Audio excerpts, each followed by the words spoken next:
নমস্কার, আমি Malda agriculture department থেকে এসেছিলাম। একজন কাকু জমিতে এসেছিলাম। কাকু আপনার নাম? সামিরুল। সামিরুল, তাই তো? জি। এটা কোন জায়গা কাকু? রাজাপুর, মানে কোন ডিস্ট্রিক্টে? মালদা ডিস্ট্রিক্ট। আচ্ছা কাকু, আপনি আমাদের কি নিয়েছিলেন? ও রেশন সার। দানা সারটা নিয়েছিলেন, তাই তো? হ্যাঁ, আচ্ছা, দানা সার কোথায় দিয়েছিলেন? এই তো ভুটার জমিতে। ও, ভুট্টা জমি কেমন হয়েছে আগের থেকে? আগের থেকে এখন ভালো আছে। ভালো আছে, একটু গাছগুলো দেখে নাও। এটা হচ্ছে আমাদের কাকু অ্যাগ্রোভেরা প্লাস গ্রানাউলস দানা সারটা দিয়েছিল জমিতে। তার তুলনায় সেই জন্য আমাদের এই ভুট্টা গাছ, মানে ভুট্টা গাছগুলো দেখুন কত সুন্দর হয়েছে।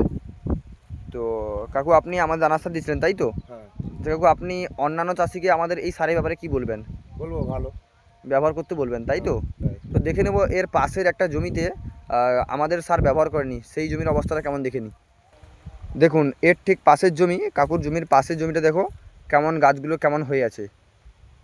মাত্র মানে একই সঙ্গে লাগানো, একই সঙ্গে লাগানো হয়ে দেখুন এই জমিটার অবস্থা দেখুন।